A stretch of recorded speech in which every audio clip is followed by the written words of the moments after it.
share itu tentang peradaban Atlantis. Itu nanti prolog akan disampaikan oleh Pak Samanto selaku penulis. Nanti ada dialog lah interaktif. Bagaimana sejarah ini tidak pasif, akan tapi coba kita aktifkan. Ya, silakan Pak. Waktu dan ya mungkin oh ya silakan. Silakan. Assalamualaikum warahmatullahi wabarakatuh. Selamat siang, Bapak-bapak dan teman-teman yang saya hormati. Sebelumnya saya ucapkan terima kasih kepada Pak Profesor Widi Haryono yang di depan kita ini. Beliau yang mengundang saya untuk ikut melempar isu ikut melempar isu dalam pertemuan yang sudah keempat ya tiap bulan. Jadi Nusantara Center yang di minggu 3 sekarang minggu 4 kan oh iya tiap bulan minggu ketiga ya minggu sebulan. Nah sebetulnya yang ingin saya lemparkan untuk bahan diskusi ya, ini adalah sesuatu yang sampai sekarang masih sangat jadi kontroversial, yang kebenarannya mungkin banyak orang meragukan, tapi sebagian kecil kan mungkin yang sudah meyakini dengan haful yakin begitu. Sebagian lagi seperti saya ini sebetulnya boleh dikatakan walaupun saya dikenal sebagai promotor untuk isu ini, tapi juga belum 100%, artinya ya mungkin 80%, saya masih menyisakan 20% untuk mengkritisinya juga gitu kan. Saya mungkin kalau saya cerita awalnya jadi ketika saya kuliah filsafat Islam itu kan saya kemudian juga belajar juga tentang filsafat Barat, di mana di situ cerita soal Plato dan sebagainya. Yang di konsep-konsep Plato itu ada beberapa hal yang sangat menarik tentang misalnya republik, ya. Konsep salah satu buku Plato adalah republik. Mungkin di dalam bukunya Plato yang lain tentang Kritias dan Timaeus itu diceritakan tentang sebuah cerita yang menurut Plato didapatkan secara turun-temurun dari para leluhurnya, kakek-kakeknya dan para pendeta sebelumnya dari Mesir tentang sebuah imperium yang namanya Atlantis. Plato sendiri tidak secara tegas menyebutkan di mana Atlantisnya. Nah, sehingga sejak zaman Plato sampai sekarang ini itu kurang lebih sudah ada yang mengatakan sampai ada 5.000 buku yang menulis tentang Atlantis dengan berbagai spekulasinya dan juga berbagai teorinya di mana lokasinya. Yang jelas Eropa misalnya dengan mengetahui peradaban Yunani yang cukup maju waktu itu, walaupun pengetahuan mereka berhasil sebetulnya melalui para sarjana Muslim yang menggali peradaban Yunani gitu. Nah, kemudian ketika tahu Plato dan tahu Yunani, maka Eropa mengidentikan diri dengan Atlantis juga seperti itu. Nah, isu ini semakin salah satu di antara 5.000 penulis itu adalah juga para ilmuwan yang kita kenal, Newton dan sebagainya, ya, yang menggali soal Atlantis ini. Nah, kemudian isu ini semakin tambah gayeng, ya, kalau tahun Jawanya tambah gayeng, tambah populer ketika ada seorang profesor nuklir dari Brazil, yaitu namanya Profesor Dr. Arisio Nunes dos Santos, melakukan penelitian yang mendalam terhadap naskahnya Plato. Memang Santos sendiri belum sempat datang ke Indonesia karena belum sempat dia datang ke Indonesia, dia mati terbunuh. Ya. tahun 2005 kalau tidak salah. Nah, Santos ini meneliti naskahnya Plato dengan perbandingan naskah-naskah kuno lainnya, termasuk naskah-naskah Hindu, Upanishad, Bhagavad Gita dan sebagainya, juga berbagai literatur dari berbagai agama lainnya, sampai dia melakukan perbandingan ya. Jadi dia rinci apa yang oleh Plato didetailkan sebagai karakteristik dari negeri Atlantis yang ideal menurut Plato itu. Kriterianya itu dia bikin tabel, kemudian dia perbandingkan dengan 30 tempat lainnya di dunia ini yang 11 tempat dengan 30 kriteria. Nah, 30 kriteria yang diinikan oleh Plato itu kemudian di checklist, diperiksa satu persatu. Dan ternyata yang paling memenuhi kriterianya Plato itu adalah Indonesia Nusantara, dibanding tempat-tempat lain yang diduga Atlantis juga gitu kan. Semua kriteria-kriteria itu terpenuhi di Nusantara. Sampai dia akhirnya sampailah pada suatu kesimpulan bahwa yang Atlantis itu sudah ditemukan, ya.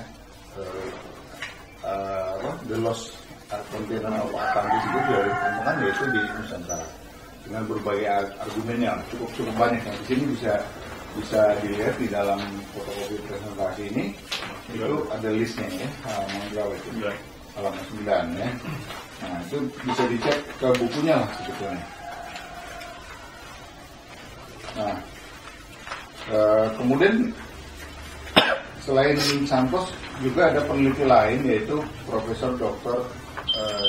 Stephen James Oppenheimer dari Oxford University. Nah, beliau ini ahli ginekologi, ahli genetika, maaf, ginekologi, kenapa jadi dari ginekologi, ahli genetika ya, ahli genetika itu ahli gen manusia. Dia pernah ikut dalam proyek Human Genome, yaitu penelitian tentang gen manusia dan yang memiliki asal-usulnya. Dan beliau sempat bekerja di Indonesia ini hampir 20 tahun. Ini ada salah satu di fotonya ini waktu saya ketemu beliau di beberapa kali ya. Kebetulan tahun 2010 itu kami mengundang Oppenheimer juga ini sebagai penulis buku Ide ke Indonesia. Nah, kalau Oppenheimer ini penelitiannya adalah melalui penelitian genetik ya. Baru dilengkapi dengan penelitian lainnya. Beliau berkesimpulan bahwa Eden, surga ya, surga Adennya Nabi Adam itu adalah di Nusantara. Artinya ketika dia menelusuri jejak siapa manusia tertua dan bagaimana ininya, dari penelitian genetiknya itu dia menemukan bahwa lokasi turunnya Nabi Adam, apakah turun dari surga atau memang surganya di Indonesia, itu ya di Nusantara ini ya. Beliau menyebutnya kemungkinan di Papua atau di Kalimantan atau di Sumatera.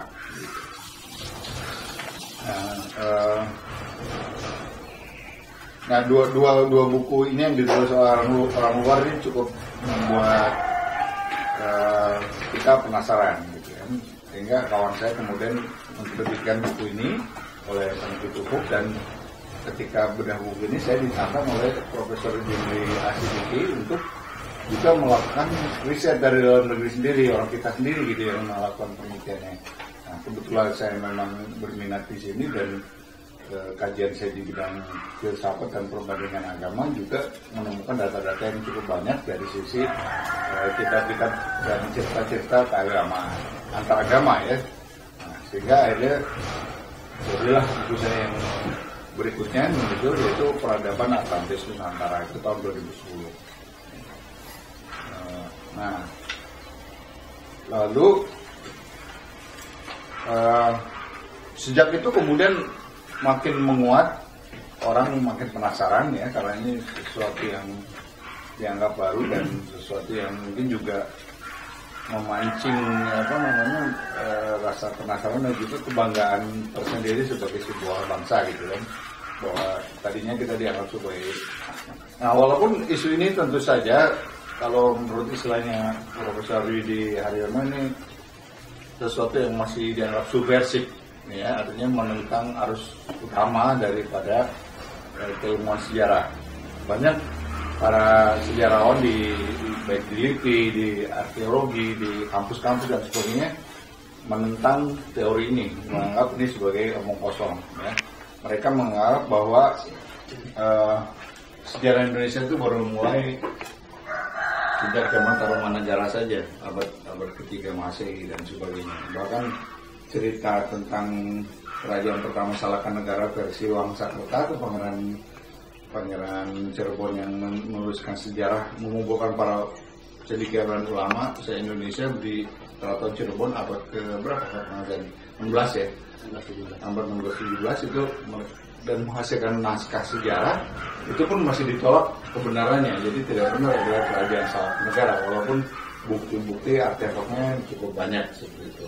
Nah, jadi kita dikedekan sedemikian rupa bahwa kita ini bukan bangsa besar, bukan lagi bangsa, apalagi sampai punya sejarah sampai ke Atlantis, ke awal hidup peradaban umat manusia, sebagaimana hipotesisnya Oppenheimer maupun Santos. Dan juga sebelum Oppenheimer dan Santos sebetulnya sudah banyak leluhur-leluhur kita yang bercerita tentang itu di dalam folklore daerah dan sebagainya, dalam kitab-kitab klasik dan sebagainya. Itu sudah banyak menceritakan sejarah Nusantara ini sampai zaman Nabi Adam dan sebagainya, baik di kalangan budayawan Sunda maupun di Kejawen dan juga di lain-lainnya, ya.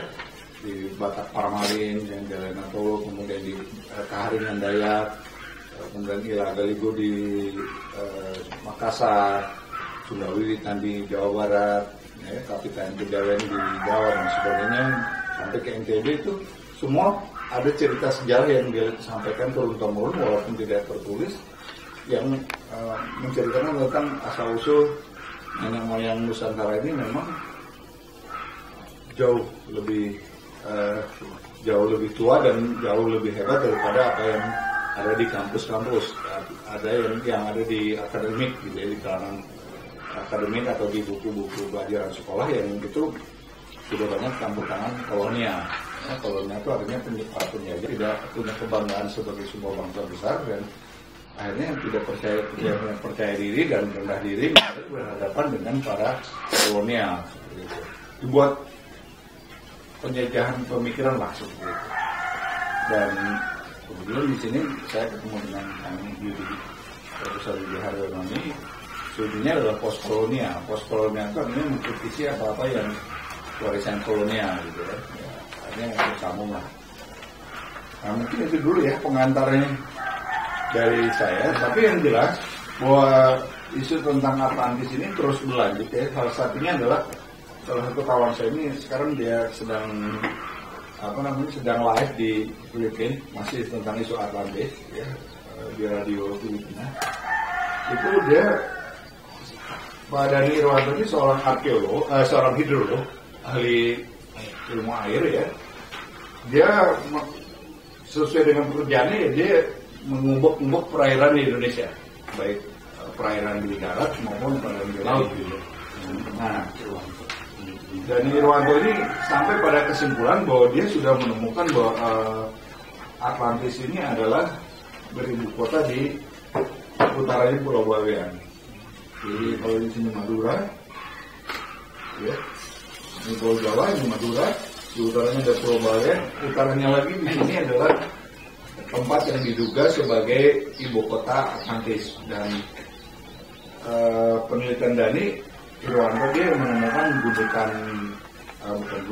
gunungan bukit batu yang sudah ditumbuhi oleh terumbu karang, ya, dengan ketebalan puluhan meter.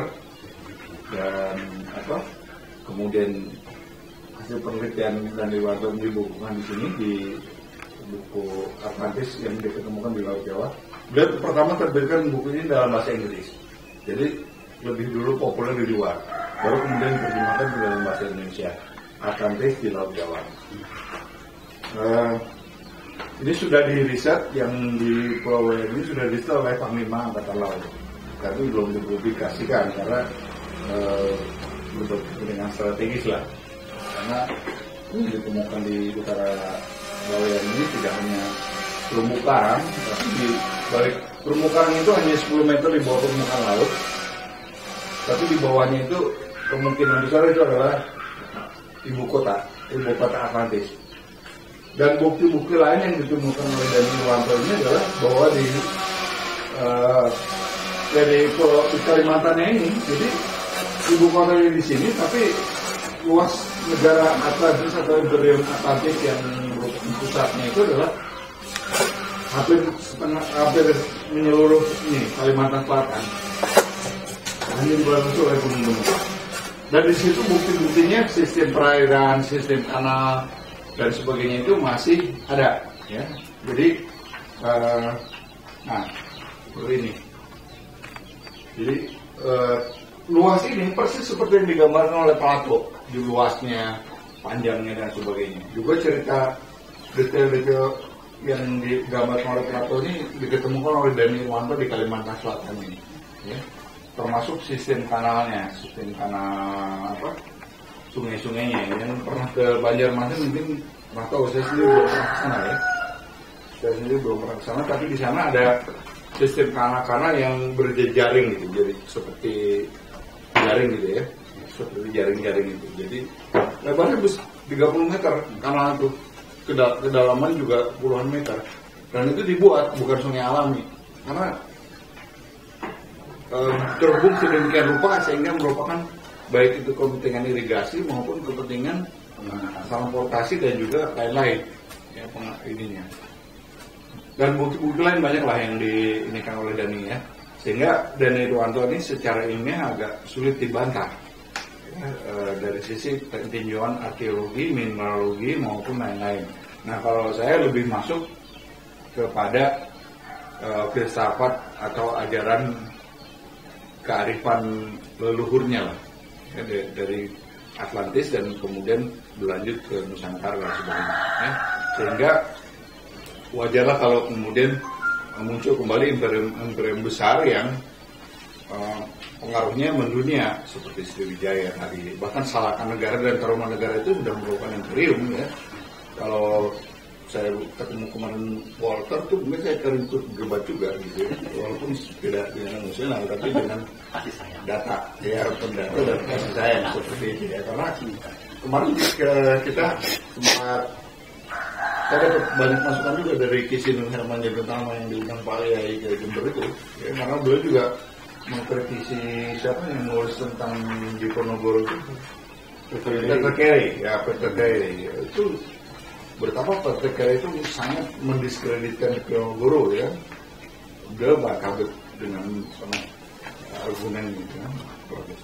Jadi memang ada kecenderungan supaya kita tetap dalam mental kolonial, mental inlander, mental budak, ya, terjajah. Itu para peneliti barat itu sampai sekarang masih terus datang ke Indonesia melakukan penelitian sejarah dan bikin cerita sendiri soal kita, sejarah Indonesia itu. Seolah kita ini para pahlawannya begini, ya, para pahlawannya turun Cina, ya.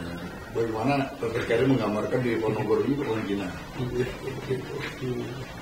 Nah, dan kemarin apa? Yang Sriwijaya itu juga bareng sama Peter Carey, seperti itu juga Walter banyak lah. Bahkan sampai di Seneng itu salah satunya cerita dan Anderson, suku siapa? Anderson. Sampai mati kualat gitu, ya. Kalau menurut orang Jawa ini kualat karena dia menginikan, memutarbalikkan fakta sejarah Indonesia. Nah, jadi ya kurang lebih itulah mungkin, ya, pengantar diskusinya. Kalau saya dibiarkan bicara sendiri mungkin tidak akan lebih bermutu dibandingkan kalau diskusi, ya. Saya pengantar itu dulu, ya. Teman-teman ini Kang Prof Wijaharyono, ini ada Mas Surya, ini teman saya dari dulu sekarang di Fajar Nusantara, ya, yang sudah dibubarkan oleh pemerintah. Kemudian ini yang kemarin diadvokasi Pak Mul itu bukan Kapatar, ya. Pas kan ini Avatar, ini Kapatar sama. Avatar dan Kapatar film dong. Ya, mungkin itu dulu Mas, ya, sebagai pengantarnya, ya. Oke. Kita lebih enak diskusi lah, jawab akan lebih layak, lebih. Tuh, sambil diseripit kopinya kan. Nah, Seruput sama Diseripit kan lebih sedikit gitu. Ya, terima kasih Pak Samanto atas pengantarnya. Bapak dan rekan sekalian, sebenarnya ini ya banyak sekali yang patut untuk didalami lagi soalan ini, karena banyaknya peneliti dari luar. Jadi tadi seperti Pak Samanto bilang itu mengambil sampling yang bisa disebut mendiskreditkan gitu Pak. ya. Nah tapi memang ya itu kesalahan kita sendiri sebenarnya, karena kita sendiri banyak yang tidak melakukan riset-riset itu. Karena tweetnya itu tongkrongin sama Pak Sandi bisa dikeluarin. Karena mungkin begini, Tapi ada juga peneliti luar yang jujur, seperti apa Iya. apa Joseph Santo. Kita nggak bisa menggeneralisir ya. Iya, makanya kan iya. Jadi ya kita belum selesai juga sih mungkin dalam soal perut, apalagi kita akan beranjak pada hal-hal yang besar gitu. Tapi yang lebih penting adalah sejarah. Kalau memang sudah diyakini bahwa kita memiliki peradaban yang agung, Atlantis itu sudah ada beberapa bukti. Nah, walaupun data itu kan ataupun penelitian yang dilakukan oleh para ilmuwan itu bersifat hipotesis gitu. Jadi ada hak dari manusia lain untuk melakukan antitesis dari apa yang sudah diteliti gitu, sehingga terus berkembang ilmu pengetahuan itu. Jadi tidak puas dengan apa yang sudah diteliti.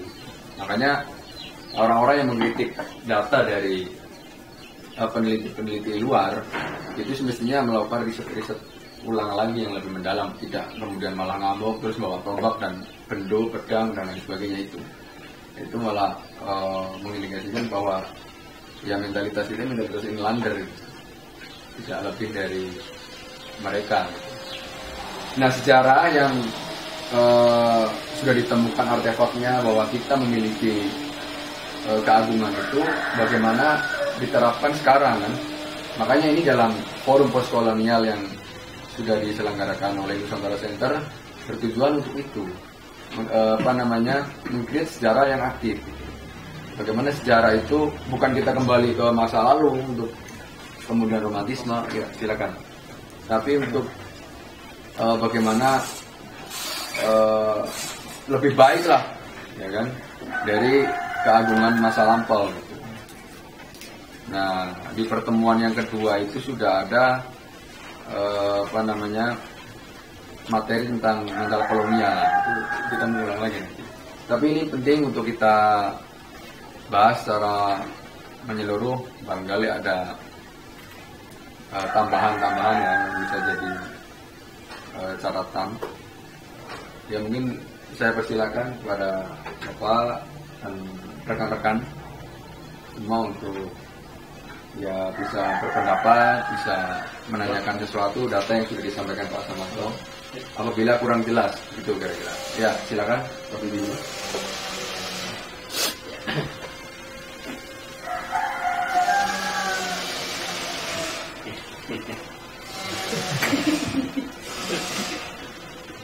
Gini Bu, saya ingin baru katakan beberapa hal. Satu ya, di dalam studi-studi postkolonial itu sebenarnya yang ingin didorong menjadi kesadaran umum adalah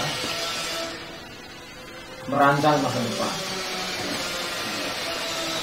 Tetapi di dalam rangka merancang masa depan itu kita berhadapan dengan satu kerja raksasa yang di dalam pemahaman kerja raksasa itu mengerti akan arus dominasi di dalam zaman-zaman yang mengulang.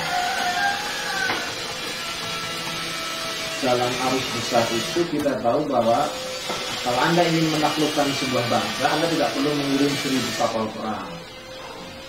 Kalau Anda ingin menaklukkan satu negara, Anda tidak perlu itu, tapi endapan perlawanannya tidak akan punah.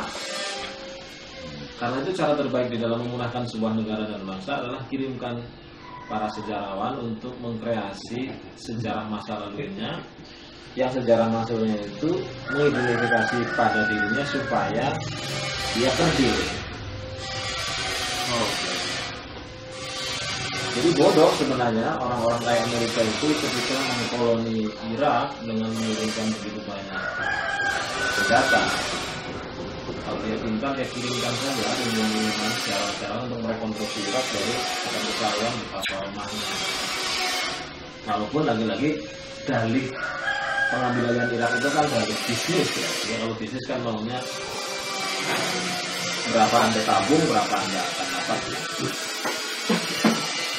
Nah, drive pertama itu kita merekonstruksi masa depan. Itu yang hilang dari reformasi. Kita tidak pernah punya mimpi 100, 200, 300 tahun. Drive yang kedua, karena itu agar rekonstruksi masa depan tidak tercerabut dari masa lalu, maka kita harus mencari hal yang paling ujung dari apa yang pernah dirasakan sebagai manusia yang tumbuh di sebuah negara.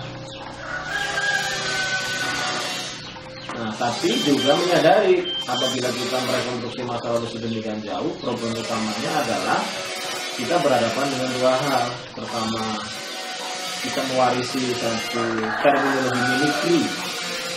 Mimikri adalah sikap seseorang karena merasa limbo dikarenakan masa lalunya sudah tiada, masa depannya gelap. Dan masing-masing di antara kita itu percaya bahwa kita nggak punya masa depan, tetapi juga tidak punya masa lalu. Limbo. Itu problem pertamanya ketika kita merekonstruksi masalah. Problem kedua, kita mewarisi unhistory. Kita hanya mewarisi omongan-omongan, lisan-lisan. Sehingga kita tidak menemukan buku-buku yang serius berkenaan dengan kita masih menemukan beberapa prasasti, tapi itu tidak cukup. Problem yang ketiga, ada beberapa orang kaya di antara kita, tetapi pelitnya minta ampun. Karena untuk merekonstruksi sejarah masa lalu itu kan kita butuh uang, butuh kapital, butuh tekad, butuh segala hal yang berhubungan dengan sejarah masa itu. Ada banyak kolaborasi di kita, tetapi kesadaran masa lalunya tidak. Nah, karena itu kesadaran sejarah masa postkolonial ini memang sepertinya ya di Indonesia itu tidak ada masa depannya, kecuali kita saja jangan-jangan. Apa pengarahnya? Selalu saja ketika kita bicara postkolonial, pasti sengaja tidak sengaja kita berhadapan dengan hiperrealitas. Menulis secara serius sekali dan menghadirkan pameran Spice Road misalnya, lalu mengundang anak-anak SD SMP untuk datang, tiba-tiba kita disuguhi satu telenovela yang luar biasa berupa tiang listrik dan politik. Itu kan seperti hidup berjalan di tindas oleh tank yang luar biasa kan. Kita ngumpulin duit ₹1 rupiah, ₹1 kita buat pameran untuk menyadari bahwa kita punya Sriwijaya, kita punya Majapahit.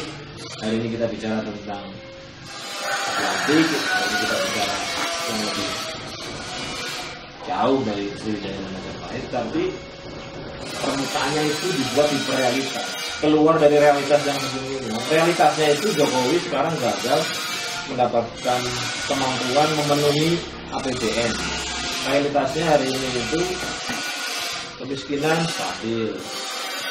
Realitasnya kita gagal memenuhi keinginan untuk melakukan riset yang mendalam agar memiliki berbagai hal ihwal untuk merancang masa depan. Tapi yang disuguhkan itu drama tak sudah. Dan dalam drama itu hiperrealitasnya adalah negara tidak punya kemampuan untuk menyelesaikan persoalan itu. Kalau orang kampung buat bangunan nggak punya IMB langsung diselesaikan. Kalau orang kampung mencuri satu ayam bisa diselesaikan. Tapi Setia Novanto itu tidak bisa diselesaikan. Dan itu bisa. Lalu orang mengatakan itu bukan tugas presiden, itu bukan tugas negara, itu bukan, sehingga seakan-akan tidak ada yang bisa menyelesaikan. Padahal jelas kunci dari seluruh persoalan negara itu ya kepala negara. Kalau masih saja beranggapan bahwa kepala negara itu tidak salah, tidak mengerti, tidak apa-apa dan membiarkan dia duduk di situ, sebenarnya dia tidak mengerti apa itu negara. Jadi hiperrealitas kita itu luar biasa, keluar dari realitas di atas sana.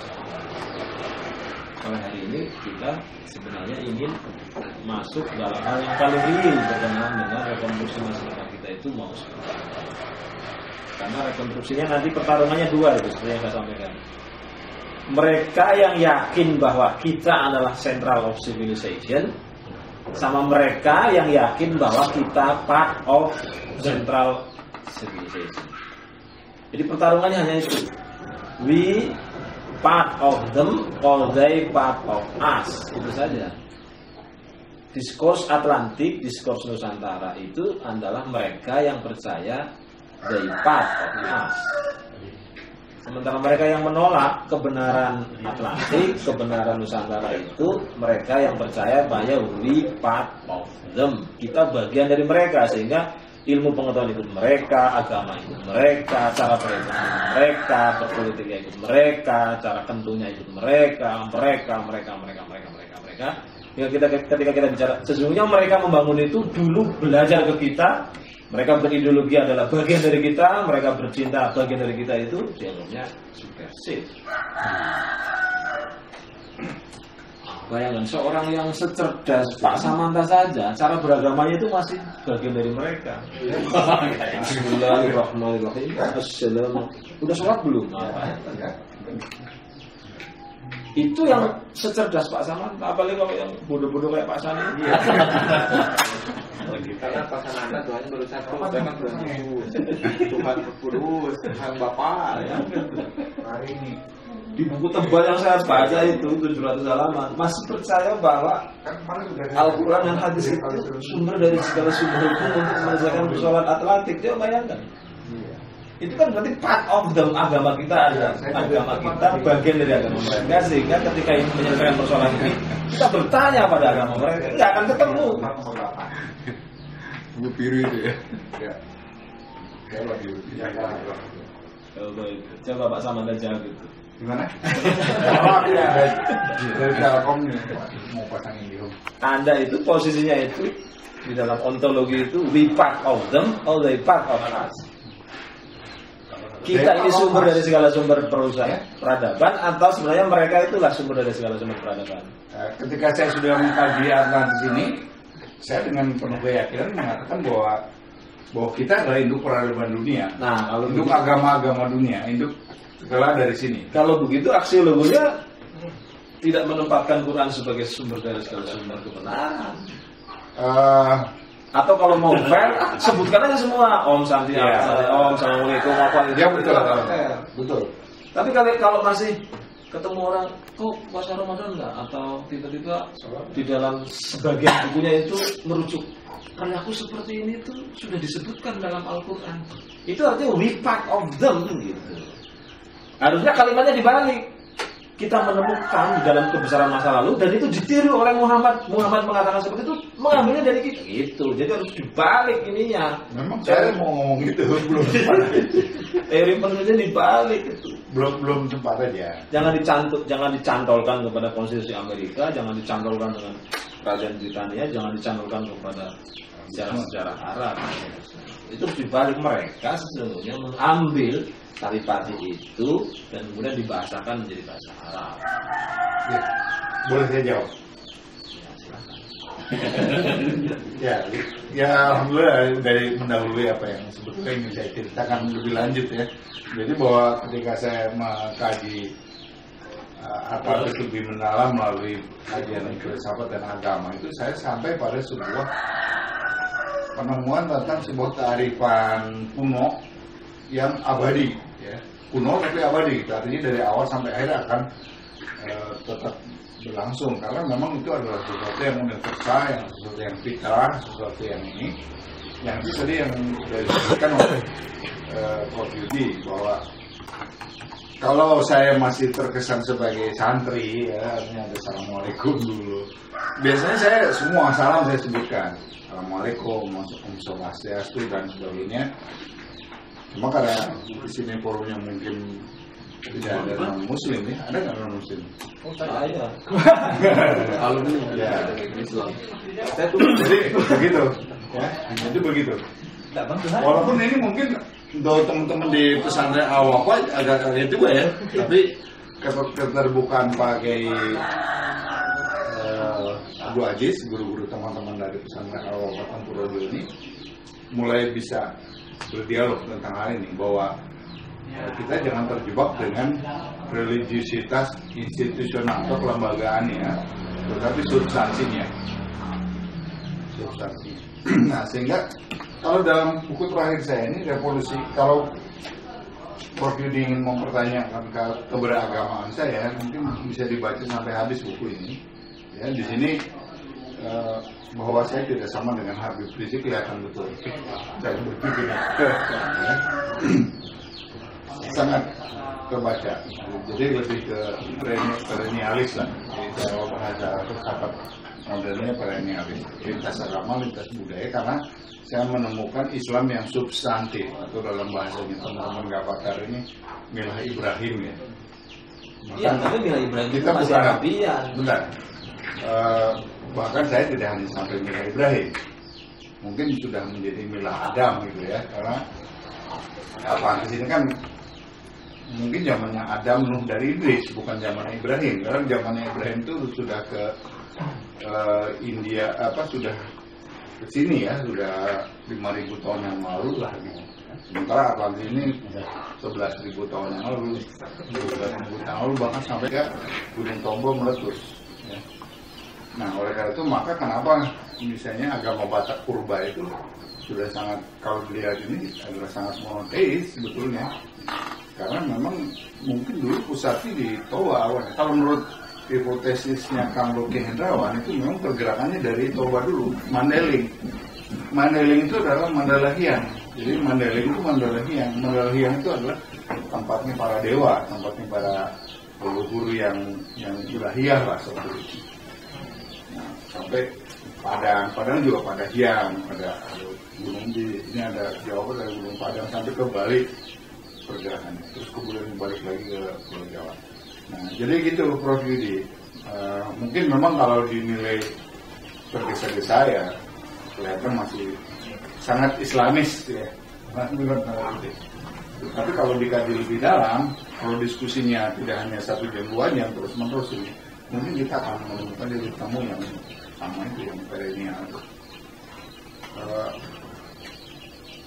Ya itu, ya, dari sisi ide, dari sisi aktivitas kan saya tahu lah bagaimana aktivitas saya di Bogor dan di ini dengan lintas agamanya, lintas budayanya ya. Siapa sih katanya? Mahasiswa baru guru spiritual saya. Mahasiswa baru itu kok. Ya mungkin bisa aja. Nah, untuk menjawab sementara ya. Kalau ada yang lain yang ingin. Boleh saya kok. Boleh. Kalau Prof juga mau lanjut boleh. Sekarang ada moderator, saya moderatornya. Oh iya. Mas boleh saya. Boleh.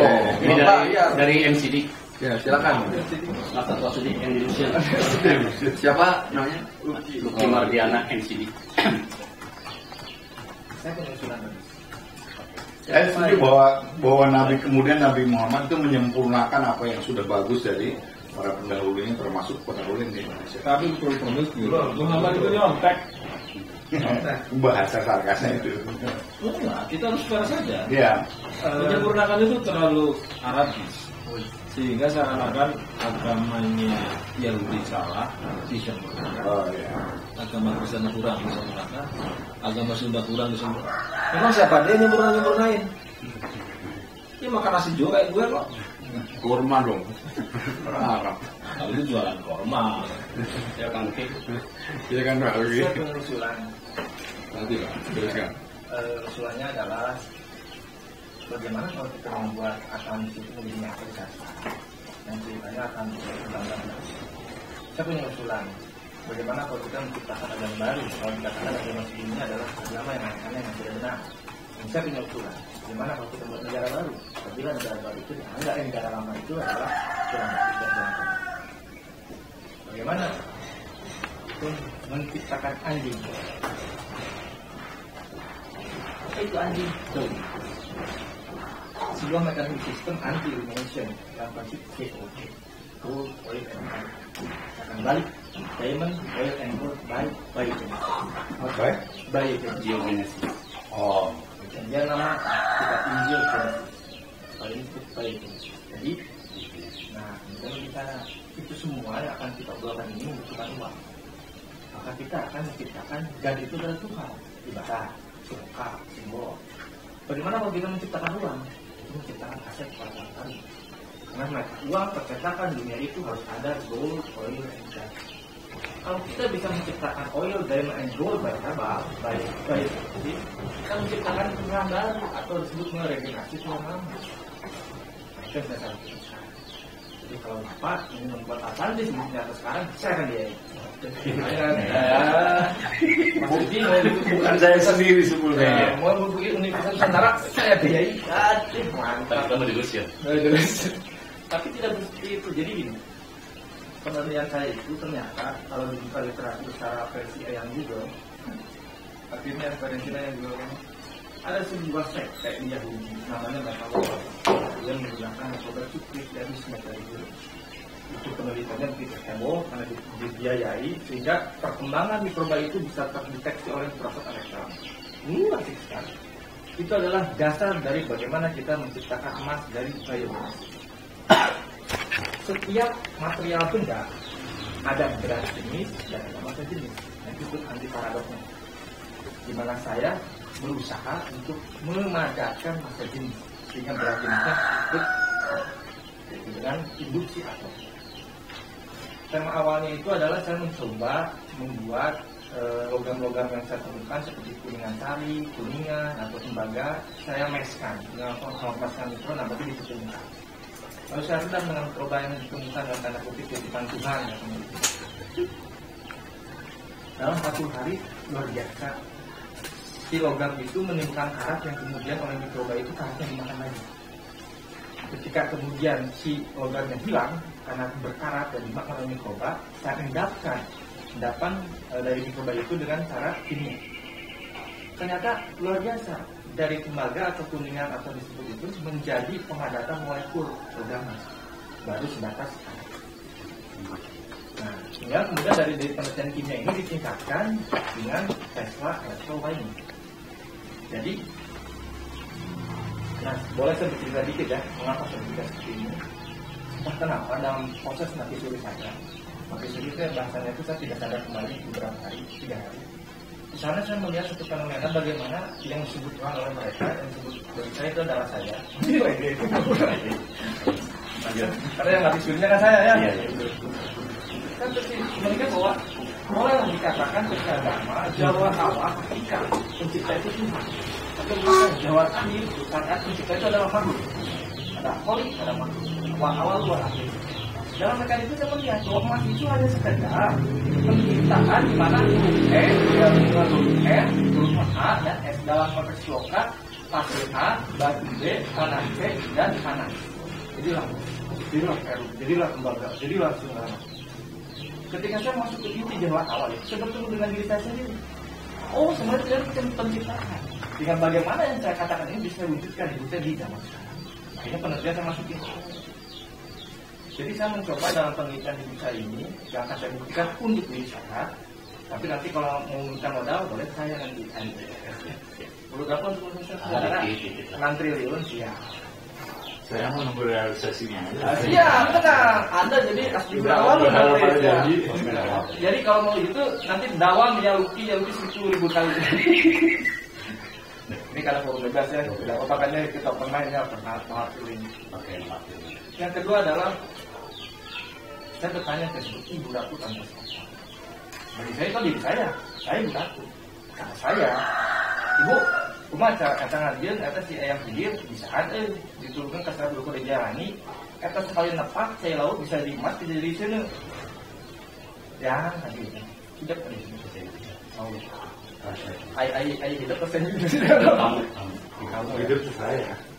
ya kalau orang bilang tidak kamu ya kita kami itu mandi kan anjir nggak pasar ya temukan olehmu salah aduh punten itu horor ya temukan air cai paen teh naon air mati itu apa air cai hirup teh naon air hidup itu apa air cai ngulang teh naon air yang kembali itu apa air cai sare teh naon air tidur itu apa itu ternyata ada molekula berdasar tentang struktur otak yang versi Hakmalia atau versi yang mengatakan ada Jabarut, laut, wasut. dan gitu lah Ternyata itu gelombang alfa, beta, delta, theta. Itu bahasa-bahasa itu. Jadi ketika sekutuan Hadupori menemukan ataupun cara begitu menemukan, itu ternyata menggunakan gelombang elektromagnetik dirinya, disebut bioenergi. Berarti kalau saya bisa mengukur gelombang-gelombang itu pada sebuah alat yang diciptakan, akhirnya terjadilah sesuai dengan ini. Sudah saja. Itu disebut benzin dari air laut. Mengapa pakai air laut? Karena terjadi natrium di dalamnya, unsur ledak dengan sebuah penyinaran. Nah, rahasia itu di penyinaran. Gelombang frekuensi tertentu air laut bisa berubah tiba-tiba jadi bensin, solar, minyak tanah. Yang ketiganya adalah ketika saya melihat fenomena versi saya, karena saya berbicara satu ada atas nama saya sendiri. Sebuah meteor jatuh ke bumi, ada sebuah pantai yang berisi pasir. Tadi perubahan disebut tempering kalau dalam mekanisme pembuatan pesawat ini sebuah pemanasan tingkat tinggi yang langsung pada satu material tanah. Ternyata terumbu karang kita di Nusantara ini mengandung zat tua. Jadi kita ambil, kita ketemukan, kita fermentasi dulu sehingga terjadi penguraian perubahannya kita buat diamond dengan teknologi jadi. Yang saya tahu di versi Google ternyata jasa pembuatan diamond dari karbon tubuh kita yang dari fermentasi sudah ada. Misalkan 2 miliar satu insan itu gitu. Tapi kan yang saya bicarakan itu tidak aneh. Gitu. Tinggal kemudian kita membuat satu disebut versi dari terumbu karang supaya kita punya aset kolateral unlimited untuk mencetak uang atau mencolok uang barang yang kemarin itu kan di Bank Mandiri 5.000 triliun kayaknya. Wow. Nah, jadi saya berterima kasih sekali, Mas Didi berterima sekali, izinkan sampai bangun semuanya. Tapi apa? Saling membantu dong. Hari ini hidup adalah urunan. Gitu ya. Tapi itu purba karena kesadaran anti gold itu sudah 1130. Jadi kalau kita baca ekonometrik modern, kesadaran bahwa gold sebagai kolateral itu ternyata ada di negara-negara yang katanya agamanya itu ada. Tidak sembarangan negara punya. Karena itu diputuskan untuk tidak digunakan lagi. Jadi hari ini sistem mata uang kita itu nggak berkaitan dengan emas. Sistem mata uang kita itu tidak bisa ditembus. Jadi kalau Anda punya emas 1000 gunung pun nggak akan bisa menembus sistem finansial dunia. Kecuali perang lalu tersebut dihidupkan kembali dan makanya menghidupkan Atlantik ini sebenarnya adalah memahami kebesaran masa lalu untuk merekonstruksinya di masa depan. Ya. Gitu loh. Jadi kalau yang masa lalu itu direkonstruksi kembali tanpa mengetahui problem hari ini di dunia itu nggak nyambung kan? Saya itu riset dalam proses genetik, di mana saya membuat sebuah konsep DNA rekombinien. Jadi bagaimana saya mengubah rekomendasi DNA seseorang atau suatu ketunjukan yang kemudian diharapkan sesuai dengan keinginan. Saya malu kata seperti ini, tapi saya akan bisa. Karena maaf kan, mau pulang sebuah mau ataupun sebuah merubah seluruh peradaban Yunani yang hilang dulu itu diterbitkan kembali buku-bukunya. Jadi kalau orang modern tahu Yunani, Athena dan sebagainya itu ya dari tulisan-tulisan sejarah yang dibangun oleh Muhammad. Makanya bahasa apa ya? Bebas. sebenarnya. Enggak. Karena ya si lokal. Oh iya. Itu Muhammad orang Bogor. Ada satir, ada.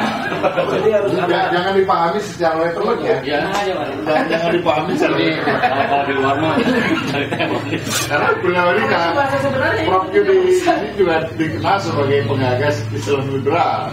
Tapi setelah saya baca bukunya melampaui Islam, saya paham apa yang dimaksud. Saya takutnya itu tadi ada prekrasi ya, boleh menyerang agama-agama kalau bersekutu dengan Tuhan. Gitu. Memang supaya menyadari ketika Lanjut. Ini enak sekali nih. Iya, jadi maksud saya ini kan sebenarnya tahap pertama untuk menguasai sejarah masa lalu. Tapi yang paling penting sebenarnya adalah memupuk kejumitan karena di masa depan itu pertempurannya bukan hanya sekitar koletar masa lalu, kecerdasan masa lalu, filsafat masa lalu. Contohnya gini, tadi saya baru diskusi dengan teman-teman. Para filosof hari ini itu celakanya adalah filosof yang percaya bahwa kapitalisme itu basisnya individual. Itu salah sekali. Di masa lalu betul. Karena filosofi hari ini harus mengatakan kapitalisme itu dibangun dari persekutuan individualisme. Parah ya. Tidak bisa individual. Makanya ada komunitas epistemik. Jadi yang disebut dengan above of state itu tidak sendirian. Di situ ada James, di situ ada Tommy Winata, Tommy Garang itu bersekutu, gotong nyolong, mendikte negara. Gitu. Makanya filsafat zaman dulu yang menjelaskan bahwa basis-basis kapital itu individual itu harus dirubah, nggak begitu. Karena di masa depan sudah Oligarki ya tepatnya.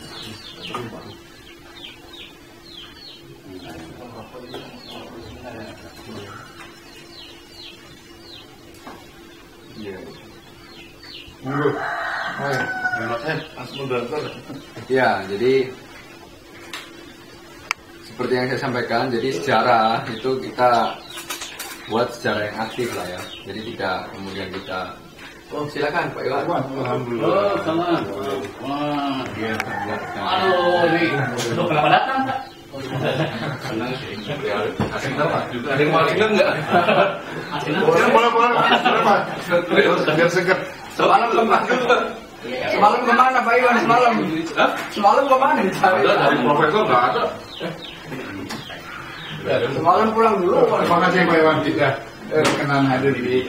Silakan Bu. Tuh, kita ada bubar baru datang.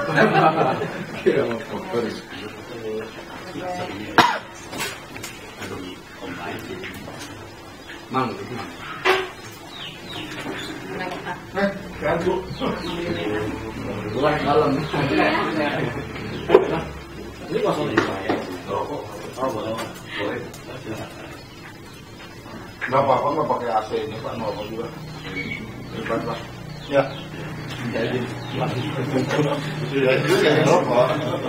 Jadi saya sedikit pengen apa namanya? Kalau pengakuan kalau orang yang pakai itu kesembuhan itu apa istilahnya? Testimoni lah. Testimoni, saya pengen testimoni ya. Apa? Pengakuan.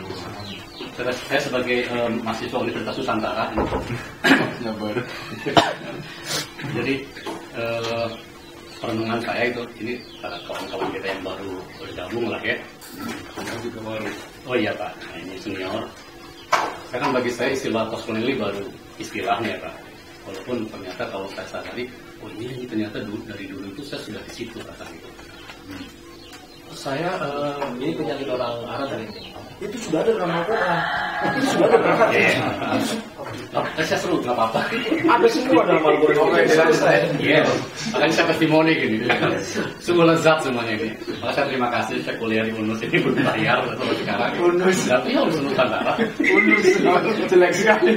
Apa nanti lain? Jadi gini Mas, saya maksud semua yang diberikan materi Prof Yudi, saya mencoba menentang dulu Pak. Tidak lantas menerima juga. Tidak lantas menolak. Karena beliau kunci dari semua permasalahan Indonesia ini apa sih? Ranking nomor satunya gitu. Beliau mengatakan kemiskinan gitu. Itulah bagi berbagai pendekatan. Pada akhirnya saya setujunya tidak lantas gitu, tapi dengan akal yang diberikan oleh Sang Pencipta, saya mengatakan setuju apa.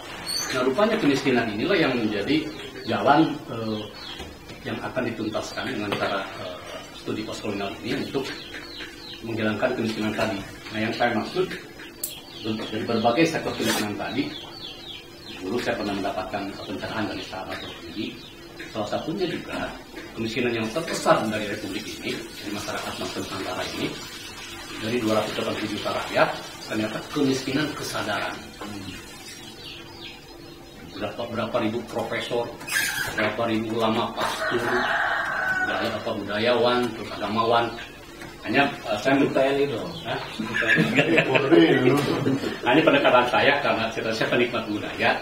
Saya jadi melihat hal-hal tadi dengan pendekatan untuk keselarasan gitu, dengan cinta gitu. Karena sering mengatakan gitu. Jadi bukan pendekatan untuk dikonfrontasikan tapi cinta. Jadi kesadarannya tadi lah karena miskin kesadaran dan karena kesadarannya rendah, itulah menyebabkan semua hal ini menjadi beban berat untuk mengambil alih kembali kejayaan masa lalu untuk kita refleksikan lagi ke masa depan. Jadi kalau dalam skala ilmiahnya tingkat kesadaran kita atau level consciousness ini masih dari 0 sampai 1000 kita masih di 150 di rata-rata gitu. 150 ini adalah anger, masih pemarah. Belum pun 300, belum pun 500, belum pun 700 sampai 1000. Lalu saya mencoba memahami dengan pendekatan budaya dan nyambung. Oh iya, jadi kesadaran suatu peradaban bangsa tidak dimulai ujug-ujug gitu, melainkan dimulai juga dari kesadaran level pribadi, komunal, baru negara, dan juga semuanya resiprokal, itu saling bergantungan. Saya coba menolak kembali, iya ya, kesadaran tadi pasti selalu ada 2 dimensi, kesadaran internal dan eksternal. Itulah pembentuk kesadaran tadi. Anggaplah, bukankah lebih baik contoh pangkatnya sersan tapi kesadaran kapten, atau pangkatnya kapten kesadaran jenderal, ketimbang sebaliknya. Kesadaran seorang jenderal tapi kesadarannya hanya misalkan sekelas bintara ya Pak ya, pokoknya begitu. Nah, sehingga dengan memahami demikian, kita ini semua korban. Dengan studi postkolonial bisa mendapati kenyataan korban tadi, sehingga kita sadar di atas kesadaran rata-rata. Yang kesadaran rata-rata tadi masih anger atau pemarah. Beda pendapat saja masih bawaannya bukanlah mencari solusi, melainkan memperlebar perbedaannya tadi dengan gitu ya, dengan golok lain-lain dengan lebih. Jadi ini saling saling berhubungan yang kita bisa aspek yang luas ini berjuang dengan semua aspek tadi, tapi saling terhubung rata. Contoh budaya tadi ya. Saya kembali kepada tadi faktor internalnya kita mewarisi mental postkolonial, faktor eksternal hari ini pun tidak kurang jahatnya ada serbuan dari luar yang memang diarahkan kepada kita. Ini bukan contohnya ada namanya program depopulasi umat manusia. Itu namanya program kodeks melalui makanan, melalui katakanlah rekayasa cuaca ya, itu sengaja memang, sehingga itu semakin menyempurnakan kita sebagai bangsa supaya tetap dalam kesadaran yang rendah gitu, kesadaran bahwa kita lupa karena punya peradaban tinggi, kesadaran kita harus bangkit, kesadaran untuk tidak sebatas romantisme, sehingga tadi bahwa tentang Atlantis pun kita coba lebih baik lagi, bukan hanya kesadaran romantisme, karena saat ini sering mengatakan salah satu penyakit generasi postkolonial ini kan adalah generasi negara yang pernah dijajah tadi adalah salah satunya romantisme. Sebatas itu hari ini mayoritasnya. Wow, dulu Atlantis hebat, Nah saya coba tidak ke wow-nya lagi gitu, biasa aja gitu kan. Kenapa? Mungkin kalau tadi Prof dikatakan, apa sih rahasianya? Beliau dengan strategi ke depan, strategi rempah, spicy root. Jadi saya juga berkata gitu ya. Oh iya memang dulu ada. Tapi kan punya kesadaran yang di atas rata-rata untuk mendapati bahwa hari ini siapapun penguasa negeri ini kalau nggak mendapati suatu rahasia tadi ya, bagaimana formula ke depan, kalau nggak ke kiri ke kanan lagi, karena penguasaan dunia itu hanya ada 2 jalur, mengenai dengan jalur timur, Cina Silk Road-nya, barat Bretton Road. Ternyata kita punya dulu Spice Road. Kalau tadi bicara Atlantis hari ini yang dikaji, sedikit saya ketahui, ternyata peradaban Atlantis itu besarnya dulu ada teknologi air. Dan di dunia ini, air yang kita minum, air tawar ini yang ada di daratan, ternyata hanya 2% dari 100%. 98% air ini belum dimanfaatkan buat teknologi peradaban. Itu Atlantis dulu terkenalnya sebagai hidro tadi. Jadi betapa air, kalau air itu berhubungan dengan komposisi mayoritas dalam tubuh kita, nantinya bagaimana generasi kesadaran lagi, generasi yang tinggi lagi, dibangkitkan dengan penguasaan sejarah air tadi. Anggaplah Spice Road tadi bisa berpadu dengan Middle road mungkin ya, begitu kurang lebih. Sehingga hari ini Atlantis untuk mendapati kita kesadaran bahwa dulu pernah jaya, lalu kita turun, nanti kita bisa bangkitkan kembali sehingga kita menemukan kira-kira mutiara-mutiara terpendam tadi. Oh iya, ke depan kita bangkitkan lagi kesadaran-kesadaran tadi. Internalnya bahwa kita punya mental kolonial, kurikulum, undang-undang dan kota itu dijawab dengan program-program yang nantinya. Eksternalnya, contoh kita hari ini di dunia, katakanlah program ini anti agama, anti apapun sebetulnya. Ini berbicara tentang greedy, keserakahan. Contoh kalau namanya depopulasi manusia ini memang direncanakan. Jadi orang-orang yang tidak dianggap cerdas ini akan dihilangkan, gitu kan? Jadi ini tidak mengacu kepada rasa cinta yang universal, yang begitu. Greedy kan lawannya tadi. Nah, ini kita akan hadapi dengan berbagai sektor peperangan besar, baik budayanya akan kita kembali kaji budaya masa lampau itu untuk mengetahui intisarinya yang ke depan lagi, direfleksikan ke depan gitu. Jadi tidak lawak hanya romantisme ke belakang. Jadi hari ini tetap semuanya saya pikir ini kaitan dengan postkolonial pun itu ini adalah postkolonialisme yang selama ini dibawakan seperti ini menurut saya adalah jalan untuk mendapati kembali atau kita mengambil kembali hikmah-hikmah masa lampau untuk kita lakukan hari ini buat kejayaan ke depan. Jadi saya terima kasih loh, cuman untuk biaya kuliahnya saya bonus ya. Salah satu kalau aku ya. Ya Tadi kalau saya boleh komentari, salah satu keunggulan peradaban Atlantis yang diceritakan oleh Plato itu adalah spice. Iya, rempah. Negeri yang sangat kaya dengan rempah, yang dengan rempah itu mensejahterakan rakyatnya, mencerdaskan dan sebagainya. Jadi mungkin nyambung dengan kajian jalur rempahnya Prof. Yudi ini, ya katakan Atlantis. Dan itu mungkin ya harus kita bangkitkan. Kalaupun sekarang pameran di museum itu sepi ya, Mas ya. Kita harus apa seminggu sekali atau mungkin 2 minggu sekali ya, iuran enggak gitu. atau memang tentatif sifatnya atau memang rutin ya sesuatu nanti diajak terus kan. Sebulan sekali Pak di minggu ketiga. Minggu ketiga itu rutin ya. Iya, namanya Forum Postkolonial Indonesia. Oke. sementara ini tempatnya di sini kalau untuk ribuan mungkin bisa di CC bisa. Mungkin saya itu dulu dari saya. Terima kasih. Sementara saya banyak menyimak dulu dan mendengar. Baik, ini yang dari pondok gimana nih? Oke. Budaya. Pak Iwan, gimana Pak? Ngopi dulu Pak. Silakan nih, dinikmati. Barangkali ada yang mau disampaikan. Gini Pak Samanto, sambil menunggu yang lainnya. Menjadi seorang subversian itu yang pertama kali harus dilakukan adalah memilah antara 3 hipotesa. Kita ambil sampel saja Islam. Islam itu menurut para Islamolog itu bisa diposisikan dalam 3 hal.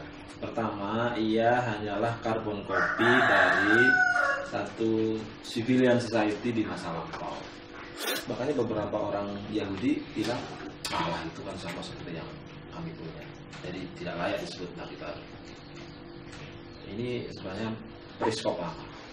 Lalu berkembang menyebut bahwa Islam itu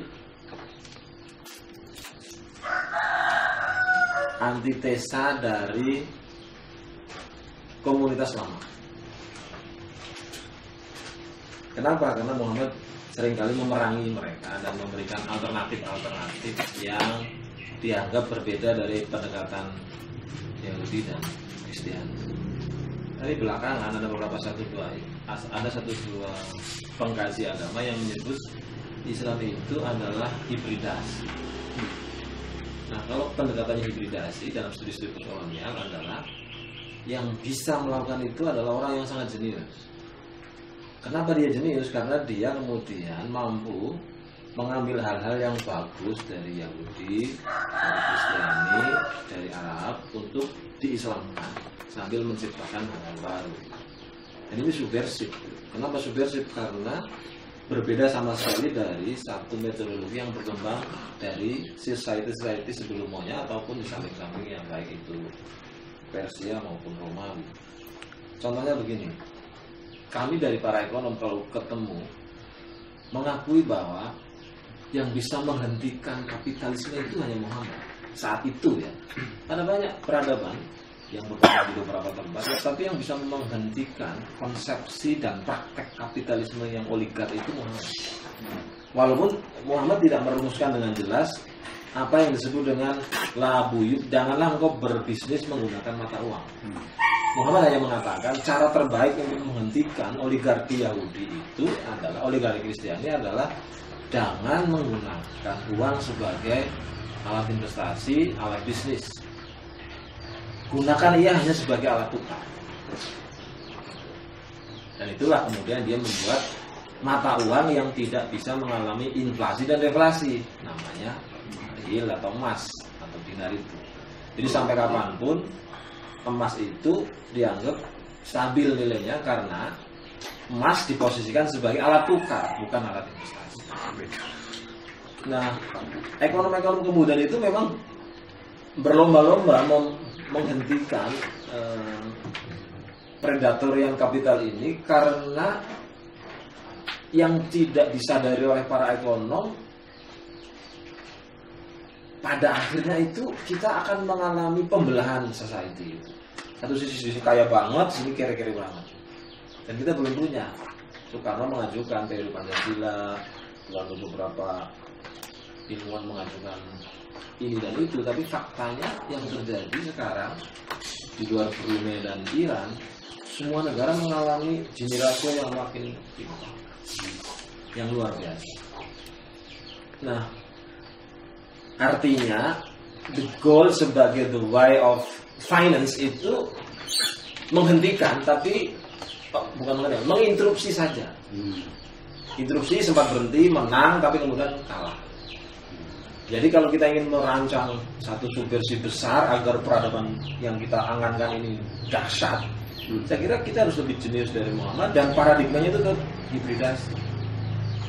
Dan dalam konteks hibridasi kita itu akhirnya metodenya itu adalah the part of us. Jadi kalau menulis, kecanggihan filosofi Nusantara itu kemudian dikopi oleh Siddhartha, dikopi oleh George Bush, gitu loh kira-kira. Bukan menyebut bahwa ini bagus dan sudah pernah ada di Bible. Ini hebat, sudah ada dalam kitab Zabur. Ini menarik karena Muhammad telah menyatakannya. Itu masih di part of. Belum, kita sebenarnya bagian dari peradaban-peradaban besar itu. Nah, itu cara manusia pun harus dibalik, cara berpikirnya harus dibalik. Kalau istilah perang itu harus balik, dan itu artinya sejak sekarang, kalau memang kemarin-kemarin masih pas order, sekarang kalau kita bilang, jadi kalau ngomong salam juga gitu, salamnya saya begini, tapi kalau orang Arab mengatakan assalamualaikum, kira-kira gitu. Jadi karena assalamualaikum sebenarnya adalah mengkopi dari yang kita punya, kira-kira gitu. Salam itu sebenarnya mengkopi. Dan itu berat sekali, karena kita bukan hanya berlawanan dengan ekstra manusia di luar kita, tapi berhadapan dengan keyakinan yang selama ini sudah tertanam dengan sangat baik di seluruh pori-pori kita itu. Lahir saya diadani, kan kurang ajar orang tua saya itu. Apa urusannya saya lahir kok diadani? Mungkin satu belum ada Metallica, bro.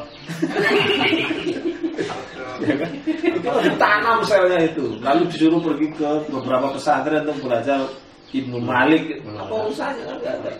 Dan itu kan ditanam di seluruh gen kita, sehingga seakan-akan kalau kita berbeda pendapat dengan Imam Malik, Imam Hanafi, Imam Syafi'i, Imam Sani itu gak sah gitu. Kalau cuma berhadapan dengan orang lain sih gampang, against Sani gampang, tapi against inself ini, misalnya itu yang berat sekali. Dan itu tiap hari kok, ini masjid tiap hari azan, gereja-gereja tiap minggu ngomong tentang ekstra eksistensial. Itu juga yang menyebabkan saya lihat semua orang termasuk kita ini mengidap apa yang disebut dengan bibliolatri.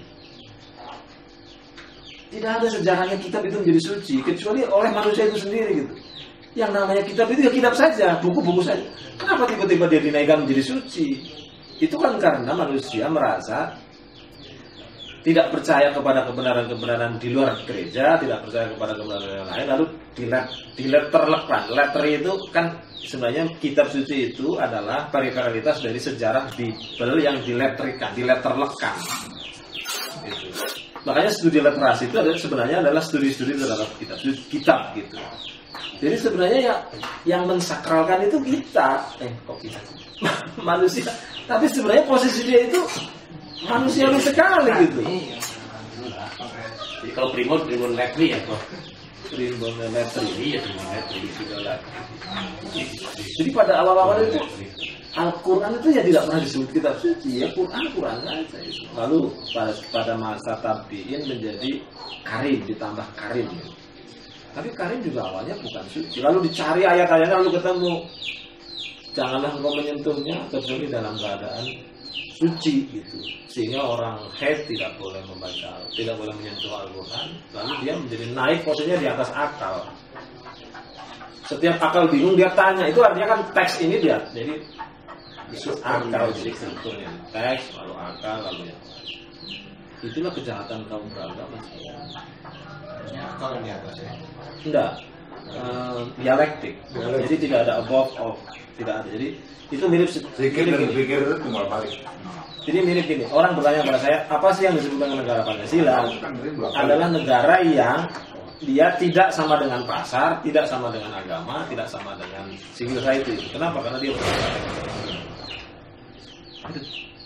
Joni. Bang, apa itu? Berlangkah sebelah. Bawa bonek ini yang Karena begitu negara dominan menjadi neo-authoritarian, begitu pasar dominan menjadi neo-libertarian, begitu agama dominan menjadi neo-fundamentalis gitu. Nah, badan publik Pancasila itu sebenarnya dialektik sehingga namanya bukan kontrak, tapi konsensus. Gitu. Nah, tapi untuk mengembangkan konsensus itu memang dibutuhkan jiwa hibridasi yang jenius.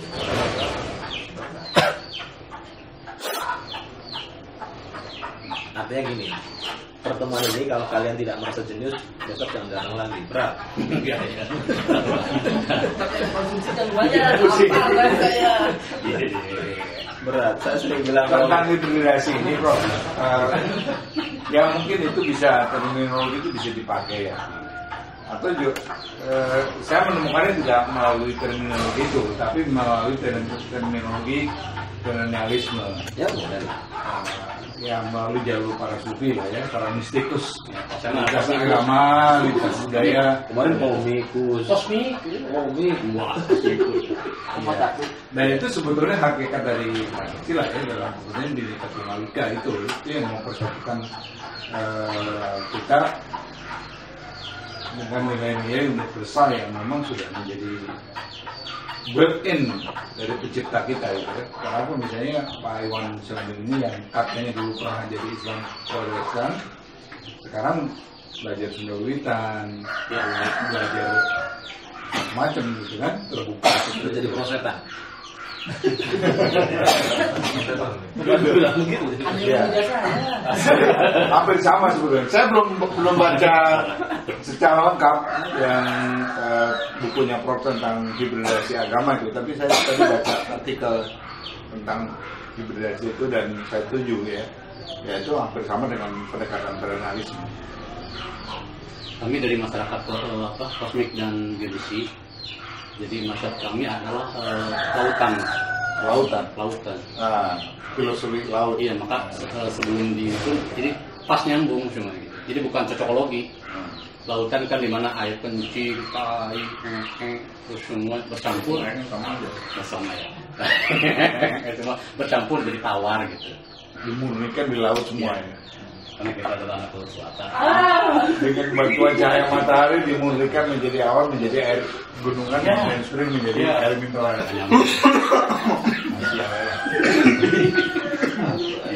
Iya, menarik. Nah inilah sebetulnya wonten dibahas lagi mas ya, mas mbak ada tante, om dan opa gitu. Dewa. Itu yang katanya dalam skala kontes level tadi di skala ketinggian ketiga itu ada namanya itu levelnya udah love and joy gitu. Barulah di atas itu yang tertinggi enlightenment, pencerahan.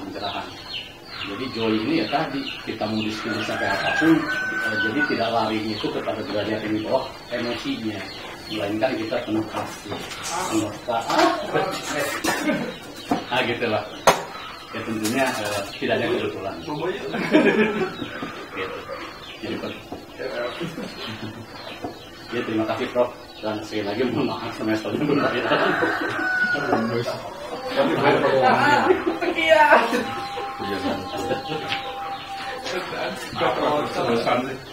Maaf terus terusan. Oh iya.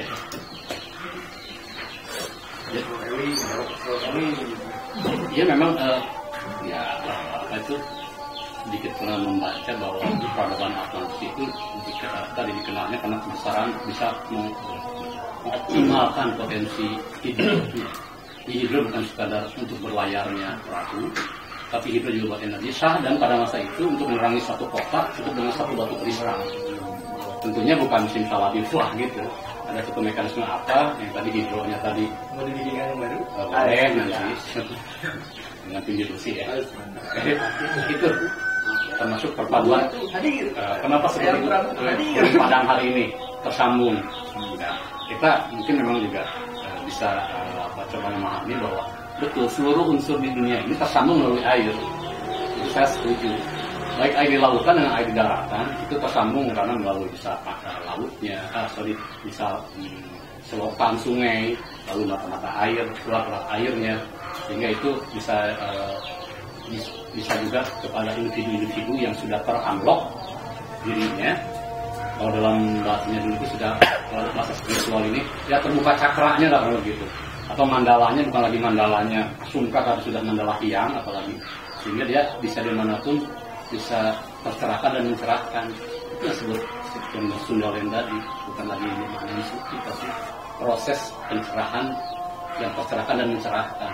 Jadi tekniknya itu selaras lah dengan alam gitu. Satu anwar ya. Ya itu bukan itu pokoknya sesuatu banget lah.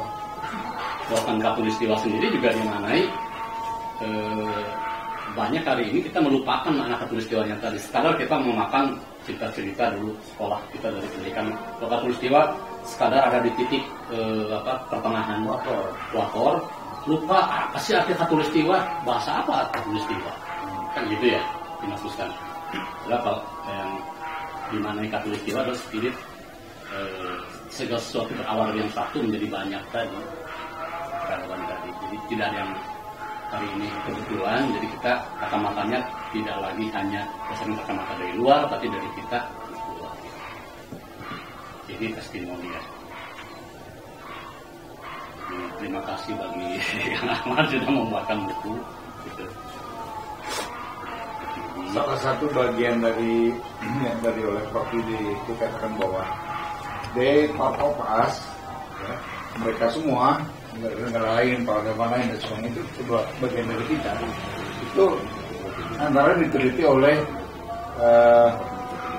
salah seorang namanya David Casaro. Dia meneliti artefak bangunan purba di Indonesia, India, Mesir, dan Amerika Tengah ya, Peru, Yucatan dan sebagainya. Dan dia meneliti batu, sehingga dia menulis buku Written in the Stone, sesuatu yang tertulis di batu. Dan dia menemukan kesamaan pola desain batu itu ternyata mereka sampai si Casaro sampai pada kesimpulan ini adalah saudara kembar. Saudara kembar di benua yang saling berjauhan tapi mempunyai pola yang sama dan mempunyai kesamaan makna. Dan yang paling tua memang di sini.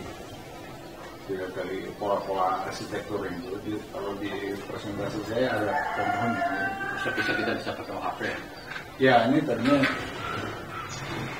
saya minta fokus dari ini nih. Saya belum bawa HP ini. Bisa dilihatkan gambar-gambarnya gitu. Bagaimana bisa di copy nggak? Bisa ini. Bisa di file, bisa di copy kalau yang mau. 5.000 ya. Karena kalau dikirim via email terlalu berat, Jadi silakan kalau mau copy tadi itu kan. Masuk ke 5.000.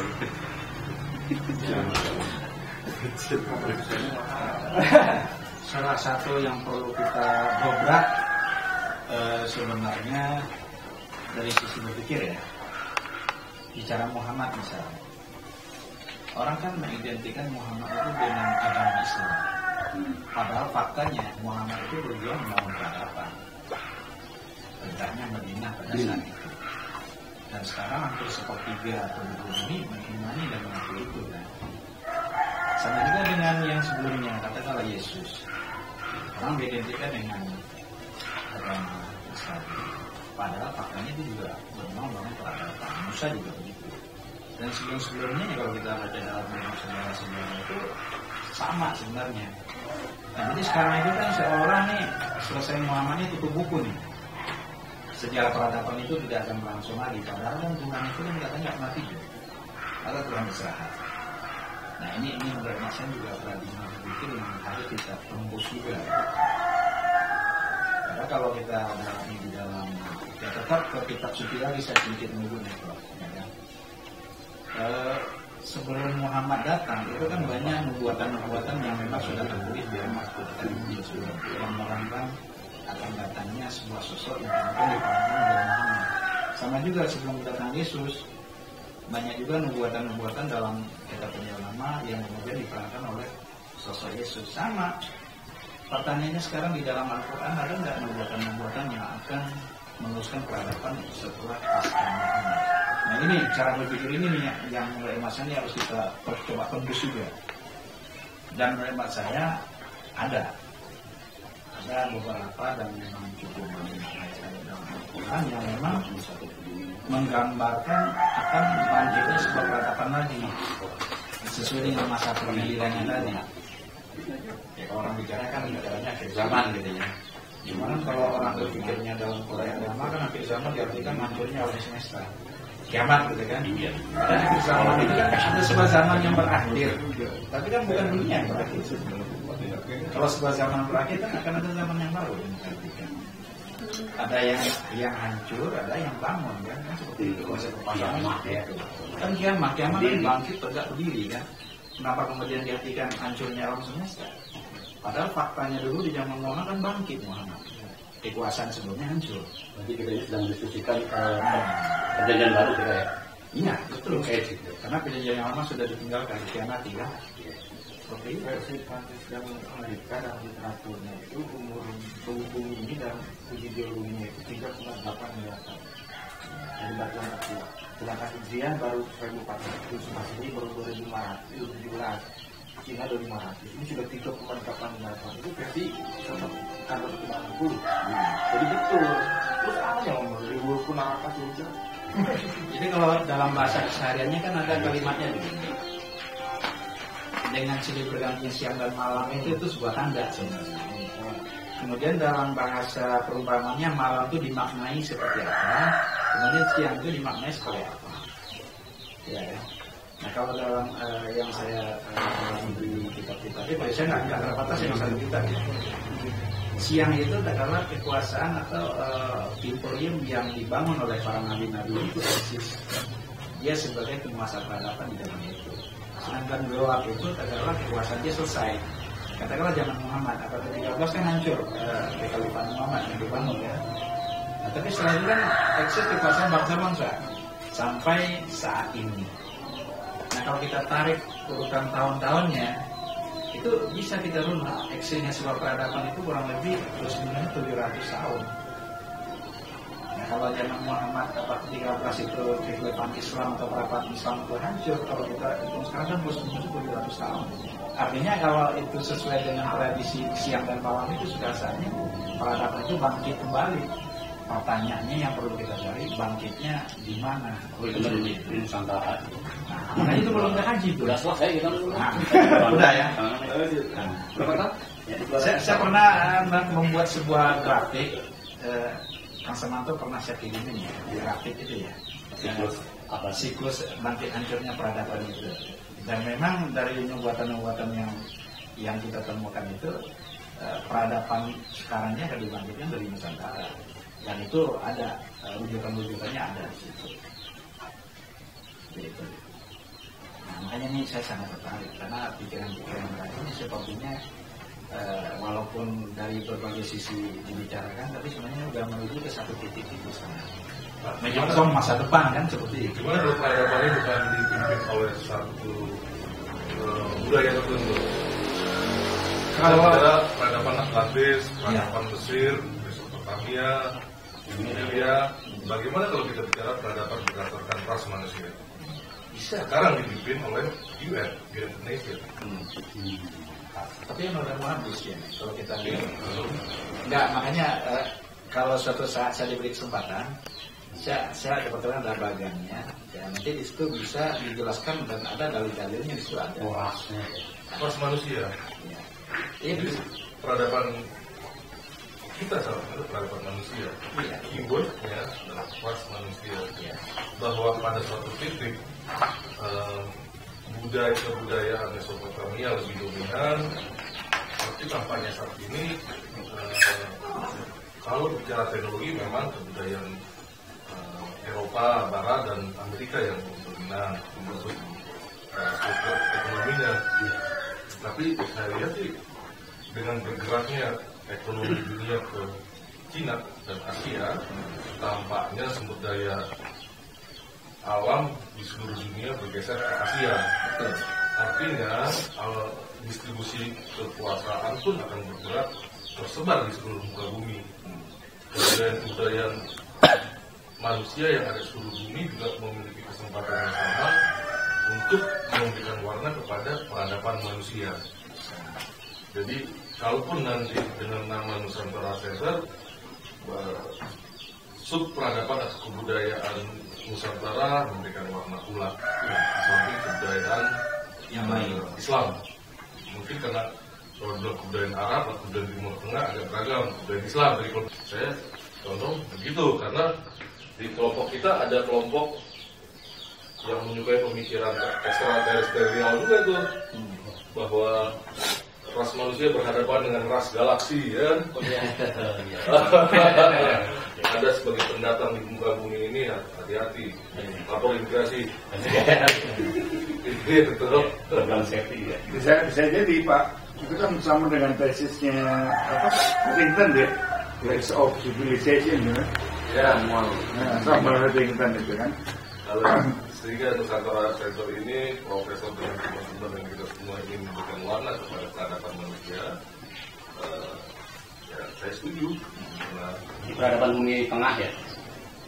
Kalau yang saya dengar dari orang tua lah, tanda kutip ya gitu, itu mengatakan memang bahwa sekarang ini sedang terjadi perubahan pemimpin peradaban dari blok barat, Amerika dan Eropa ke China. Tapi itu bukan final. Finalnya itu nanti di kelas Austronesia, kelas Nusantara ini. ya, Karena dia menyatukan seluruh, yaitu matahari dan air, material dan spiritual, kosmiknya. karena saya ini kan orang tukang bangunan, jadi nggak punya waktu untuk berkontemplasi. Lebih menarik kalau kita ditawarkan ini bentuk peradaban yang akan kita kejar bersama. Terus kita bisa menempatkan posisi kita untuk berperan di dalam how to kesananya gitu. Tapi ya nanti memang peradaban depan itu apa nih, Prof? Untuk ekonomi, politik, kebatinannya kayak gini-gini nih. Ekonominya. Jadi apakah dia sama dengan cita-cita kita yang ada di Pancasila gitu kan? Jadi republik yang menunggu ya, Pak. Makanya kalau kita bicara Islam, orang kan menjadikan Islam itu identik dengan Arab. Padahal Islam itu kan tata nilai sebenarnya. Tata nilai, jadi nilai-nilai sebenarnya. Bukan Islam dalam artian identik dengan Arab sebenarnya. Islam itu kan tata nilai, Manusia. konsep pemikiran yang bersifat universal. Artinya siapapun manusia, mau Arab, mau Amerika, mau Cina dan sebagainya, Islam itulah sebenarnya natural dari manusia sebenarnya tata nilainya. Cuma lantaran Islam itu identik dengan Arab, seolah kita ada golongan yang besar yang a priori, padahal Islam itu tata nilai, bukan identik dengan orang Arab. Jadi kalau kita jawab pada kelembagaannya ya, identitasnya. Kalau dalam kalangan awam lain lagi kan, Islam itu dia identikkan dengan orang sembahyang, orang haji, orang puasa dan sebagainya. Itu udah dalam tatanan yang lebih awam lagi kan. Padahal Islam nggak identik dengan seperti itu. Kalau kita baca dalam sejarah, orang-orang yang menentang perjuangan Muhammad dulu itu tukang sembahyang semua, kayak Abu Jahal, kayak Islam aja dulu kalau dalam sejarah ya. Kan sekarang gampang kita cari itu ya. Orang Ka'bah aja udah ada dari zaman Nabi Ibrahim. Itu apa Ibrahim mau gambar? Kan untuk orang sholat, orang haji. Artinya bicara haji sama itu sebelum ada Muhammad sudah ada. Pertanyaannya kalau begitu tugas Muhammad sebenarnya itu apa? Diutus bumi kan gitu. Yang utus siapa nggak ada. Nah, ya kalau kita pinjam bahasa yang umum lah. Mulai. Saya bisa malu. Artinya dia ngaku sendiri lah. Kurang akuat. Artinya seperti kau sampaikan tadi, Muhammad itu dia berhasil mendobrak sebuah dogma, sebuah pemikiran status quo sebelumnya, berhasil dia seperti itu. Ya sekarang boleh kalau ada yang pemikiran-pemikiran jenis mengaku sebagai pemikiran Muhammad bisa aja. Dengan ide yang jeniusnya terus, iya kan? Bisa. Kita buat ke depan namanya peradaban cahaya. Nah, tanggal 25 itu di Museum Nasional ada itu seminar terakhir di event Kedatuan Sriwijaya itu tentang peradaban, pintu peradaban agama-agama itu. Topiknya itu di tanggal 25 jam 4. Barangkali Profesor di Museum Nasional jam 4 itu. Jam seminar terakhir 25 bulan ini ya. Ya, di November 25. Tapi gini ya, Anda semua harus tahu bahwa yang disebut dengan imajinasi sugestif itu hanya khas negara yang pernah dijajah. Inggris itu tidak ada imajinasi sugestif. Jadi yang mengenal Ratu Adil, negara Cempaka, besok ada Dani Borong itu hanya Amerika karena pernah dijajah, Indonesia, Filipina. Di Thailand sendiri tidak ada itu, imajinasi. Jadi sebenarnya yang saya tangkap selama ini kehadiran Pak Sani dan banyak orang itu imajinasi sugestif itu seakan-akan yo ngesuk iki Ratu Adil teko nang Nusantara. Tapi karena itu sugestif, maka penyakitnya adalah kita tidak punya rencana yang real. 10 tahun lagi ngapain, 20 tahun lagi ngapain. Pokoknya nanti bangkit di sini gitu. Coba dia gitu ya. Coba dia parapisme lagi. Jadi iya lah. Ini tuh itu ilusif itu. Tidak bisa dibuktikan kecuali kita merancangnya secara lebih serius gitu. Jadi kalau Anda membayangkan pokoknya akan bangkit istana baru warnanya putih menghadap ke utara, di dalamnya ada rumah ibadah, kolam renang dan seterusnya. Ada bidadari. Tanpa penggambarnya pada langkah pertama mengumpulkan bahan-bahannya langkah yang kedua, mengukurnya langkah yang ketiga, menaruh fondasinya langkah yang berikutnya sampai membuat atapnya. Saya kira sugestif saja dan utopis. Dan itulah yang sekarang menurut saya menghinggapi semua orang, karena itu tipikal negara yang pernah dijajah. Coba Anda pergi ke negara-negara yang pernah dijajah itu. Bayangan tentang hadirnya Ratu Adil, bayangan tentang satu negara yang makmur sejahtera, bayangan tidak pernah ada. Mereka krik.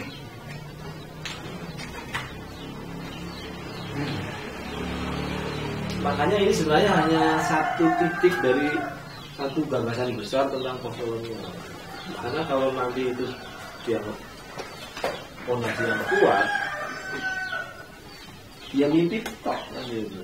Ilusif sekali. Itu mirip salah saya dulu terlalu percaya Jokowi ini bisa kita setir untuk mengembangkan apa yang disebut dengan 5 jalan. Nasionalisasi, tolak utang, itu kan semua yang kita buat lalu dia kampanyekan tapi dia nggak ngerti gitu. Ini adalah pertobatan dulu Jokowi. Kampanyenya kan pokoknya kalau kami menang tidak akan utang. Itu dulu karena tak plester cangkem yang kira-kira. Tapi saya ingin menjeplak dewe Saya menerima tugasnya. Kalau itu ditaruh sebagai misi, sebagai visi.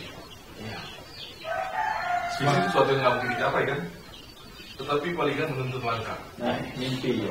Masalahnya kemudian penyakit sugestif itu mengkhianatinya. Penyakit sugestif itu rata-rata mengkhianatinya. Kalau nggak percaya cek orang yang percaya kepada dokter saja. Saya mau berobat ke dokter, tersugesti dia sembuh. obat yang dia berikan pasti nggak dihabisin. Oh, kamu nggak mencapai sembuhnya. Tidak harus mencapai sembuhnya, pokoknya salah satu penyakit sugestif itu adalah dia kemudian mengkhianatinya. Apa gini Prof? Kira-kira sugestif tadi bisa ini kan, misalkan ada alat terapinya.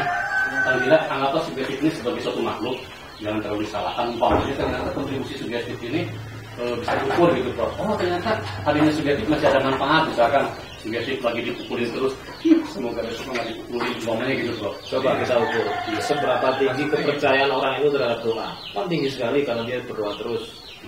Tapi begitu mudah dia mengkhianatinya dengan memberikan bus untuk sekian atau sunan untuk Ahok. Yang dua-duanya itu tidak punya kriteria sama sekali untuk menjadi santri, kriteria sama sekali menjadi wali. Itu kan dikhianati oleh dirinya sendiri. Itu sugesti loh. Nah, dalam pendekatan psikologis itu sugesti itu kesadaran paling level paling rendah. Kesadaran paling tinggi itu merancang. Kesadaran tengah itu hope. Nah kita jangannya belum merancang, hoax saja enggak. Jadi masih ya memang peradaban besar kan. Saya dulu kuliah di Amerika itu ketemu dengan gurunya Cak Nur namanya Fadil Rahman. Bolak-balik ngomong sama saya. Kami berdiri di sini. Saya Pakistan dan saya diusir oleh satu rezim yang begitu brutal. Saya melihat Islam di tempatmu itu akan menjadi Islam masa depan yang ramah, yang toleran, yang adaptif, yang kemudian akan melahirkan satu peradaban moral. Apa yang terjadi? Sudah hampir 20 tahun saya pulang kampung, yang terjadi itu masyarakat medeni. Sugestinya luar biasa, tetapi kita tidak pernah merancang secara real. Lalu kita apa aja nih gitu kira-kira lah.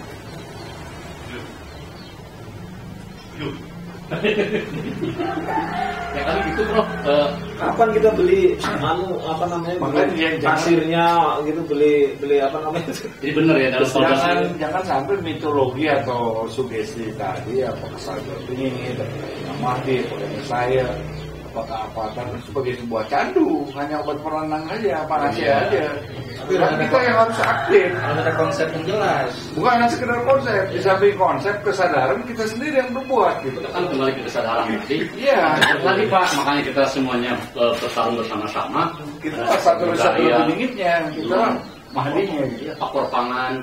Hari ini sempurnalah kita dalam penjajahan tadi karena otak kita dijejali dari makanannya, diracun pagi-pagi lewat TV, yang sudah begini-beginian di TV kan, musik gitu kan, berita tentang pembunuhan itu semuanya masuk sebagai kesadaran yang terus ditekan gitu.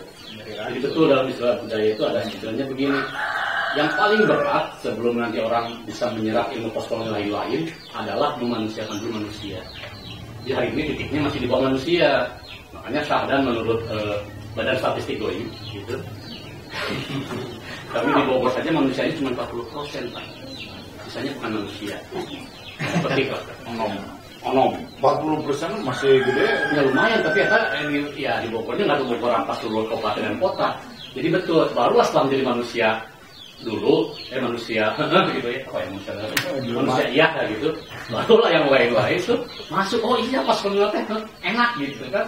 Ini senjata kita, ya itu manusia. Jadi minuman postkolonial, ya postkolonial water gitu. Seperti sahabat